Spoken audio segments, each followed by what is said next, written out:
y a des voitures qui semblent avoir été conçues pour la routine. Déposer les enfants à l'école, acheter du café. Mais ici, ce n'est pas le cas. Cette voiture est totalement différente. Je vais te montrer pourquoi. Parce que de temps en temps, il y en a une qui ose se démarquer, un peu plus affûtée, un peu plus sophistiquée. Même si à l'intérieur, ça pourrait sembler être la même histoire de face, mais même à l'intérieur, elle a un peu changé. Je vais te montrer cette voiture en entier. Cette voiture, c'est ce qu'on appelle une âme rebelle, un cœur de classe moyenne. Et dans certains cas, c'est exactement ce qu'on vient chercher.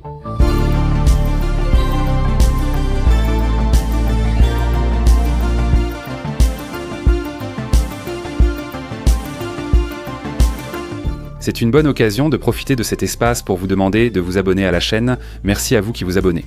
J'ai la chance de visiter des lieux comme celui-ci et de conduire des voitures avant leur sortie, avant tout le monde. Et tout cela, c'est parce que vous regardez la chaîne, vous, les abonnés qui êtes là à participer constamment et qui me donnez ce genre d'accès. Alors il faut en être reconnaissant, à 100%, et je le fais toujours, merci. Cette voiture est conçue pour quelqu'un qui cherche une voiture avec du style, mais sans casser ce qu'on appelle la tirelirée. Donc c'est une voiture pour quelqu'un de jeune, un professionnel, un jeune papa, quelqu'un qui cherche. Par exemple, ce museau de tigre, qui a été modifié un petit peu, pas tant que ça, mais il a été un peu modifié. Le logo ici en haut, sophistiqué, cette couleur jaune, en le présentant, j'ai précisé que ce n'était pas pour quelqu'un voulant un taxi d'aéroport. Mais j'ai réalisé que la voiture est jaune. Mais ça n'a rien à voir, parce que moi j'aime bien comment il est en jaune. Nous avons des prises d'air contrôlées sont ici en bas. De nouveaux phares très jolis, agressifs et affûtés me plaisent beaucoup, avec des feux réflecteurs. Le Barzac est décoratif, mais ses points s'accordent bien. Une voiture avec un profil plutôt bas. Et comme ce n'est pas une voiture très chère, elle coûte moins de 25 000. Pour quelqu'un qui gagne entre 50 000 et 70 000 par an, pour quelqu'un qui gagne entre 50 000 et 70 000 par an, c'est une voiture qu'on peut acheter, et très facilement. Ici, nous avons deux moteurs. Le premier est un 2 litres de 147 chevaux en traction avant. Nous avons une boîte, qui est une boîte à variation continue, c'est une boîte à variation continue. Beaucoup trouvent donc pour la boîte à variation continue insatisfaisante, mais elle a beaucoup évolué et s'est nettement améliorée avec le temps. 5, 6, 7, 8 ans, ça je peux vous le garantir, d'accord ? Sur le deuxième moteur, qui est celui que nous avons ici, c'est le moteur turbo de 1,6 litres, il a 190 chevaux. Nous avons une suspension arrière multibras. Ici, il y a 8 vitesses dans cette version et c'est la version qui est équipée de la transmission automatique. Si je devais acheter, je prendrais ce turbo avec boîte automatique. Après, c'est une question de goût, non ? Cette voiture passe de 0 à 60 en 7,3 secondes. Ici, cette voiture n'est plus une berline ennuyeuse, elle devient très joueuse. Au final, dans une compacte aussi élégante, c'est cela que nous voulons préserver. Nous n'avons donc pas de version à transmission intégrale amusante pour les routes extrêmes, car cette voiture n'en possède pas. Si on regarde ici, sur le côté, il y a des jantes de 17, 18 et 19 pouces. 17, 18. Il y a une combinaison de noir avec un peu de chrome, celui qui ne brille pas sur les jantes, et les 19 sont entièrement noirs, mat, qui ne brillent même pas. Ce que j'aime beaucoup plus parce que ça fait plus sportif, avec un profil bas que j'aime aussi beaucoup. La vitre paraît flotter, donnant l'impression que la voiture vole.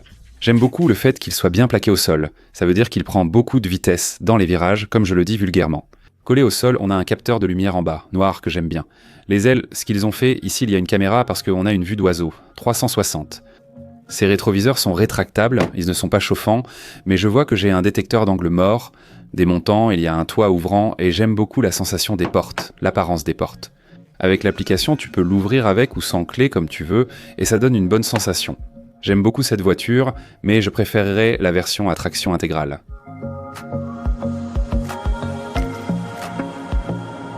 Ici, à l'intérieur, on a un écran qui est un peu courbé, qui fait 30 pouces.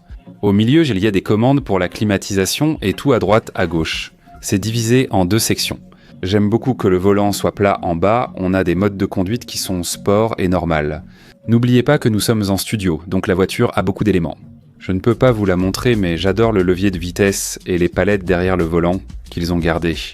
Il est recouvert de Syntax, un matériau ressemblant mais différent du cuir. Il dispose du chauffage et de la climatisation. Devant, une inscription en haut indique Turbo, et j'aime aussi tous les détails ajoutés. Les matériaux sont vraiment agréables au toucher. J'aime bien la combinaison de couleurs, mais il y a une version avec un matériau rouge à l'intérieur que j'aime encore plus. Ça reste très beau, il est 5 pouces plus court, mais ce que ça fait, c'est que ça nous donne un peu plus d'espace pour la tête.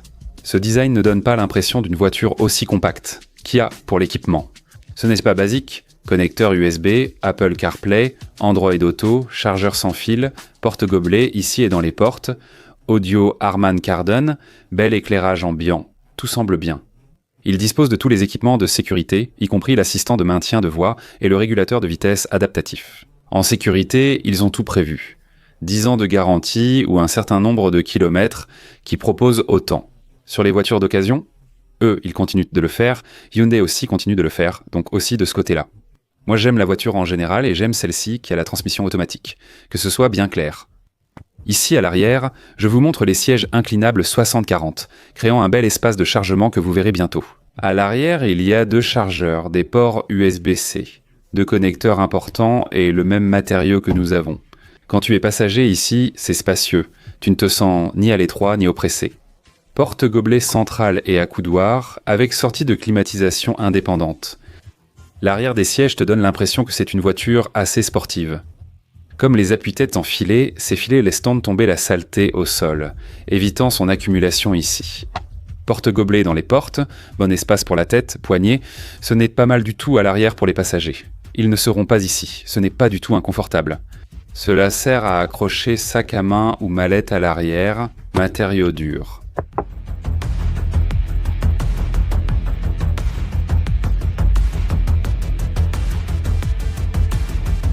Je vous ai déjà montré que les sièges s'inclinent, créant un grand espace de chargement à l'arrière une fois abaissé.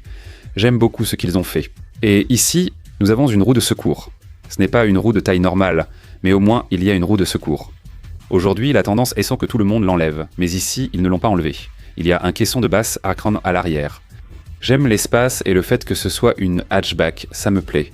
Fermé, c'est l'une des plus belles parties de la voiture. Parce que même si ce n'est pas une voiture chère, ils ont pris le temps de cacher l'essuie-glace. Les voitures chères ne font tort pas ça, ces gens l'ont fait. Logo de Kia. On a une caméra, j'aime le spoiler et les feux de virage, désormais placés en haut, ce qui rend très bien. Ils ont conservé la ligne de pique à l'avant et l'ont déplacée à l'arrière. La voiture est très jolie, j'aime beaucoup et la couleur ne me dérange pas. Donc cette voiture ne va pas changer ta vie, elle ne va pas te faire sentir comme un pilote de Formule 1 ni rien de ce genre. Si tu veux une voiture moderne, confortable et bien conçue, c'est une bonne option. Elle sera bientôt disponible pour moins de 25 000 $. Pour l'instant, c'est juste pour vous la montrer, on va aller la conduire dans quelques mois et je vous en parlerai plus en détail. Je vous dirai ce que j'en pense, d'accord ? Je vais conduire les 2 versions, la version automatique et la version boîte à variation continue. Souvent, il ne faut pas plus pour se déplacer. Je dis aux gens, pensez à votre portefeuille et budget avant d'acheter une voiture. On discutait ce matin de gens qui achètent des voitures à 100 000 $ puis me demandent combien ça consomme. C'est une question qui me fait vraiment perdre patience, donc je vais essayer d'en avoir plus. Si tu t'es acheté une voiture chère, c'est que tu as de l'argent, mon pote. Ne viens pas me demander combien elle consomme à ce prix-là. À ce prix-là, justement, c'est pour ça que tu l'achètes. Merci pour l'abonnement, à la prochaine.